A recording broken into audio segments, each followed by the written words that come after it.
চুমুকে। সুপ্রিয় দর্শক, আজকে আমাদের মাঝে উপস্থিত রয়েছেন ঢাকা সামাজিক বন অঞ্চলের বন সংরক্ষক হোসাইন মোহাম্মদ নিশাত। শুভ সকাল, কেমন আছেন?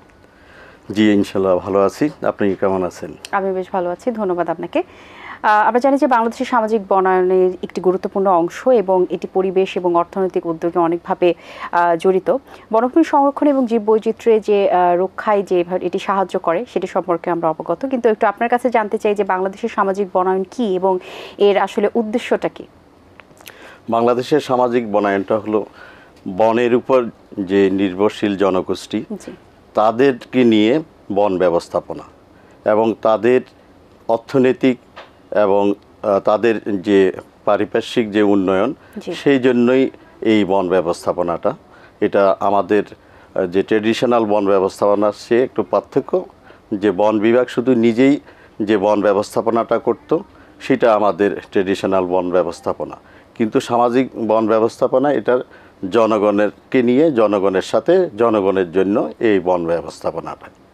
আচ্ছা, সেই সাথে আমরা জানি যে আমাদের যে বনমেলাগুলো হয় সেগুলো কিন্তু আপনারা করে থাকেন। সো এটার পেছনের যে উদ্যোগ এবং পুরোটা যে একটা পরিকল্পনা, সেটা কিভাবে পরিচালিত হয়? দেখুন, এটা প্রায় 1990-এর দশক থেকে এই দেশব্যাপী আমরা জনগণকে যে বনায়নে উদ্বুদ্ধ করার জন্য আমরা বৃক্ষমেলার আয়োজন করে থাকি। এটা আজকে একটা সামাজিক আন্দোলনের রূপ নিয়েছে এবং প্রতি বছর জাতীয় পর্যায়ে যেমন ঢাকাতে জাতীয় বৃক্ষমেলা হয়ে থাকে, সাথে সাথে আমাদের প্রতিটি জেলায় বৃক্ষমেলা হয়ে থাকে এবং এর মাধ্যমে উন্নত মানের যে বনের বৃক্ষের চারা সেটা আমরা জনগণকে কম খরচে সরবরাহ করার ব্যবস্থা নিতে পারি। জনগণ বনায়নে উদ্বুদ্ধ হয়, গাছ সংরক্ষণে জনগণ উদ্বুদ্ধ হয় এবং জনগণ কিন্তু বেশ উদ্বুদ্ধ হয়েছে এই বৃক্ষ মেলাগুলো থেকে। আসলে একটা বিভিন্ন জাতের যে গাছ রয়েছে সেটা সম্পর্কেও মানুষ জানতে পারে, পাশাপাশি কিন্তু সংগ্রহ করতে পারছে এবং এটা কিন্তু মানুষকে আসলেই একটা পরিবেশ বান্ধব একটা পরিবেশে তৈরি করছে। কিন্তু আমরা যদি দেখি একটু যে ডে বাই ডে সব কিছুই যেভাবে স্মার্ট হচ্ছে, যে পরিমাণে বিল্ডিং তৈরি হচ্ছে, সেক্ষেত্রে তো বৃক্ষর যে অবদান সেটাও কিন্তু কোথাও না কোথাও একটু বিলীন হয়ে যাচ্ছে বৃক্ষের জায়গা থেকে। এটার ক্ষেত্রে কি কোনো ব্যবস্থা আপনারা নিচ্ছেন কিনা, বা এটার ক্ষেত্রে আসলে মতামত কি? যদিও কিছু কারণে অনেক সময় বিল্ডিং তৈরি করতে হয়, সেই ক্ষেত্রে আসলে বৃক্ষের যে জায়গাটা সেটা কিভাবে তৈরি করা যায়? এটা দেখেন, আমাদের উন্নয়নমূলক কাজের জন্য কিছু তো আমাদের স্পেস প্রয়োজন হয়, সেই কারণে অনেক সময় দেখা গেল যে জায়গায় গাছপালা আছে সেই জায়গায় গাছপালা কাটতে হয়। কিন্তু আপনারা দেখেন, আমাদের এই সরকার যে ছাদে বৃক্ষ রোপণ, যেটা আমাদের ছাদ কৃষি বা ছাদ বনায়ন, এটার একটা পরিপূরক হিসেবে আমরা এটা করতেছি এবং এটার ব্যাপক প্রচার এবং জনগণের মাঝেও এটা ব্যাপক একটা সাড়া জাগিয়েছে। সাথে সাথে আমরা যে কোনো আপনার বিল্ডিং বলেন, অফিস স্পেস বলেন বা একটা নগরায়ন, পরিকল্পিত নগরায়ন বলেন, সেখানেও একটা সার্টেন পার্সেন্টেজ যাতে বৃক্ষাচ্ছাদন থাকে সেই ব্যবস্থাও আমরা নিচ্ছি এবং এই বিষয়ে আমরা যারা ইন্ডাস্ট্রির মালিক বা ভবন মালিক এদেরকেও আমরা উদ্বুদ্ধ করছি। আচ্ছা, সামাজিক বনায়ন প্রক্রিয়ায় কারা কারা অংশগ্রহণ করছে? সামাজিক বনায়ন প্রক্রিয়া একদিকে দেখলে যেমন আমরা বন বিভাগের লোকজন, সাধারণ জনগণ যারা স্থানীয় জনগোষ্ঠী এবং বিশেষ করে দরিদ্র জনগোষ্ঠী এবং কমিউনিটির লোকজন এই সামাজিক বনায়নে অংশগ্রহণ করছে। সাথে সাথে আমাদের যে বেসরকারি উন্নয়ন সংস্থা এনজিও, এরাও কিন্তু এই সামাজিক বনায়নের অংশগ্রহণ করছেন এবং সামাজিক বনায়নের সফলতার জন্য এদের সবারই অংশগ্রহণ নিশ্চিত করা প্রয়োজন। আচ্ছা, বনায়নের এখন বর্তমান অবস্থাটা কি দেখছেন? বনায়নের এখন বর্তমান অবস্থা খুবই চমৎকার। আপনি দেখেন, বিশ্বব্যাপী একটা জলবায়ু পরিবর্তনের অভিঘাত মোকাবেলার একটা বিষয় আছে, সেটা প্রশমনের বিষয় আছে। আপনি জানেন যে গাছপালা প্রশমনের ক্ষেত্রে জলবায়ু পরিবর্তনের যে অভিজ্ঞতা, এটা প্রশমনের ক্ষেত্রে খুব বেশিভাবে কাজ করে থাকে এবং এই লক্ষ্যকে উদ্দেশ্য করে আমরা বাংলাদেশেও যে আমাদের প্রাকৃতিক বন, এটা যেমন সুরক্ষা করছি, আমাদের যে অবক্ষয়িত বনাঞ্চল সেখানেও আমরা বন পুনঃস্থাপন করে আমরা এই বনের বৃক্ষাচ্ছাদন যেমন বাড়াচ্ছি, সাথে সাথে আমাদের যে বাড়ির আশেপাশে যেসব জায়গা আছে সেখানেও আমরা গাছপালা রোপণ করে বৃক্ষাচ্ছাদন করে এবং প্রান্তিক ভূমিতে বনায়ন করে আমরা বৃক্ষাচ্ছাদন বাড়াচ্ছি। আচ্ছা, কি ধরনের গাছ এবং উদ্ভিদ সামাজিক বনায়নে চাষ করা যেতে পারে? এই বিষয়ে আমাদের কিছুটা লেসন লার্নিং আছে। আমরা যেহেতু সামাজিক বনায়ন 80-র দশক থেকে চলে আসছে এবং এটা প্রাথমিকভাবে যেমন স্থানীয় লোকজনকে আমাদের অর্থনৈতিক সুবিধাটা দেওয়াটা মুখ্য ছিল, সেই জন্য আমরা দেখা গেল যে কিছু বৈদেশিক প্রজাতি এবং দ্রুত বর্ধনশীল প্রজাতি দিয়ে আমরা বাগান করেছি।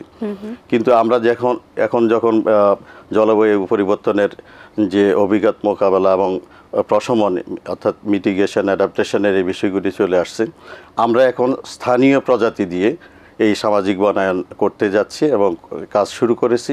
এবং এখানে আমরা আগে যে চলমান যে সামাজিক বনায়নে আপনার যে স্বল্পমেয়াদী একটা রোটেশন বা আবর্তকাল শেষে আমরা গাছগুলি কেটে ফেলতাম, আমরা এখন নতুন করে সামাজিক বনায়ন বিধিমালা সংশোধন করে এখন আমরা গাছ না কেটে আমরা গাছগুলি রাখব এবং এর কারণে এই যে গাছ সংরক্ষণের কারণে স্থানীয় জনগোষ্ঠী যে উপকারটা পাবেন আমরা তাকে সেই উপকারটা আমরা হিসাব করে তাকে দিয়ে দিব, তবে আমরা গাছ কাটবো না। এবং পরবর্তী সময়েও যাতে আবার এই স্থানীয় জনগোষ্ঠী আমাদের এই বন বা গাছপালা দেখাশোনা করে রাখেন এবং পরবর্তীতে আবারও ওনাদেরকে এর থেকে অর্থনৈতিক সুবিধা দেওয়া হবে। তাহলে হবে কি, আমাদের গাছ কর্তন হবে না, বন সংরক্ষণ হচ্ছে, বন সংরক্ষণ হচ্ছে এবং স্থানীয় জনগোষ্ঠীর অর্থনৈতিক উন্নতি হচ্ছে। সাথে সাথে স্থানীয় জনগোষ্ঠীকে আমাদের বিকল্প জীবিকায়নের জন্য আমরা বিভিন্ন ধরনের প্রশিক্ষণ দিচ্ছি, তাদেরকে ঋণ সুবিধা দিচ্ছি যাতে বনের উপর নির্ভরশীলতা কমে, সেই বিষয়গুলিও আমরা দেখছি।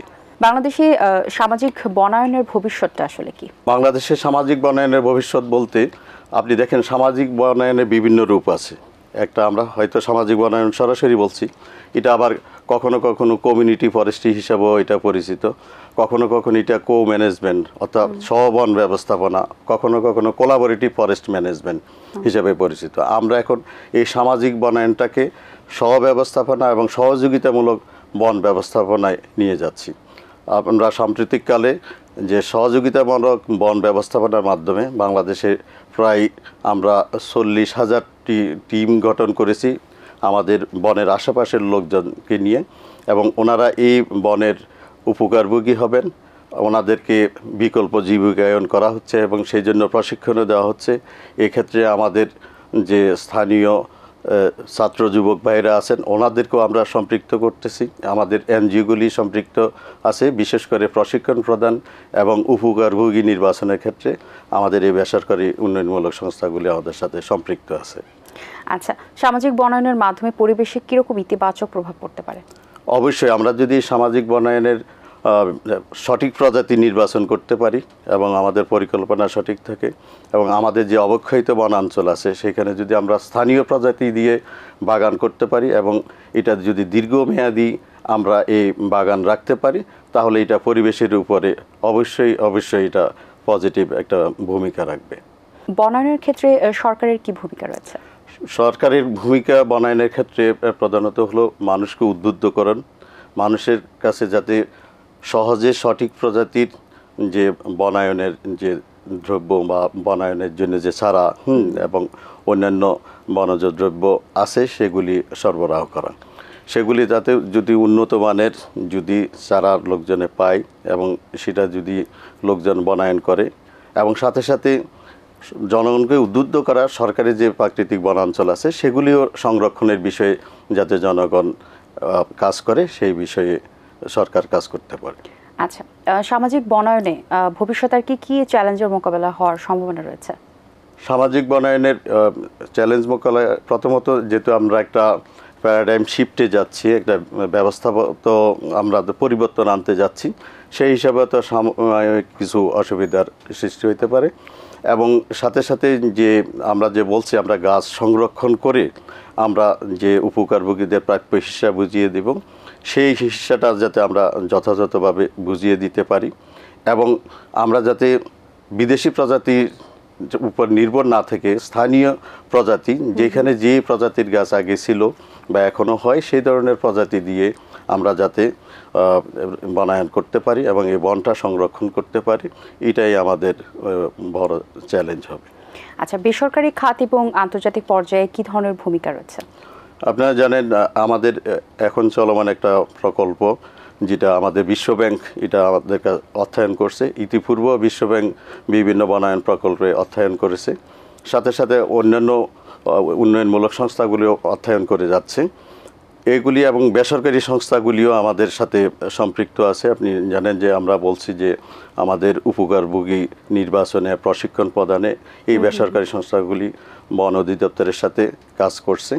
আমরা ভবিষ্যতেও এই ধরনের কাজগুলি বা উন্নয়নমূলক প্রোগ্রামগুলির আমাদের অর্থায়নের আমরা প্রতিশ্রুতি পাচ্ছি। আমরা বন সংরক্ষণ এবং বনের উন্নয়নের জন্য আমাদের ডেভেলপমেন্ট পার্টনার যারা আছে এবং আমাদের যে বেসরকারি উন্নয়ন সংস্থা আছে ওদের সহযোগিতা অব্যাহত থাকবে, আমরা সাদরে গ্রহণ করব। বৃক্ষের ক্ষেত্রে ব্যক্তিগত উদ্যোগ আসলে কতটুকু সামাজিক বনায়নে সহযোগিতা করবে? অবশ্যই এই ক্ষুদ্র ক্ষুদ্র প্রচেষ্টার মাধ্যমেই আসলে আমাদের বৃক্ষাচ্ছাদন বাড়বে। আপনি জানেন আমাদের যে সরকারি বনাঞ্চল যেটা, এর বাহিরেও কিন্তু বৃহৎ একটা অংশ আমাদের গ্রামীণ বন আছে এবং সেখানে বৃক্ষ আচ্ছাদন আছে। এই সব মিলিয়ে আমরা যে আমাদের যে টার্গেট 2025 সনের মধ্যে আমরা সেই টার্গেটের প্রায় কাছাকাছি পৌঁছে গেছে। একটা দেশের স্বাভাবিক পরিবেশ বজায় রাখার জন্য যে আমরা বলি 25% বৃক্ষাচ্ছাদন থাকা দরকার, আমরা প্রায় এটার কাছাকাছি আমরা পৌঁছে গেছি এই জনগণের সম্পৃক্ততার কারণে। আমাদের স্থানীয় জনগণ, আমাদের গ্রামীণ জনগণ, আমাদের গ্রামীণ পটভূমিতে যে বৃক্ষাচ্ছাদন বৃদ্ধি পেয়েছে এবং এইটা বৃক্ষরোপণটা একটা যে সামাজিক আন্দোলনে একটা সাকসেসফুল সামাজিক আন্দোলনের রূপ নিয়েছে, এই কারণেই আমাদের এই সফলতা এসেছে। জি, অসংখ্য ধন্যবাদ আপনাকে। খুব গুরুত্বপূর্ণ কিছু কথা বলেছেন, আশা করছি দর্শকরা বুঝতে পেরেছেন এবং ভালো লেগেছে। অনেক শুভকামনা রইল আপনার জন্য, ভালো থাকবেন সবসময়। ধন্যবাদ। ধন্যবাদ আপনাকে এবং এটিএন বাংলার দর্শক শ্রোতাদেরকেও ধন্যবাদ। দর্শক, আশা করছি আজকের এই আয়োজন আপনাদের ভালো লেগেছে। আজ এই পর্যন্তই। আপনাদের সঙ্গে দেখা হবে আগামী পর্বে নতুন কারোর সঙ্গে। সেই পর্যন্ত ভালো থাকবেন, সুস্থ থাকবেন এবং এটিএন বাংলার সাথেই থাকবেন। আল্লাহ হাফেজ। দিন আসে দিন যায়, সময়টা চলে যায়, তবু আছি এই বেশ ভালো। জীবনটা রঙময়, যেভাবেই হওয়া চাই, নয় কভু সাদা কালো।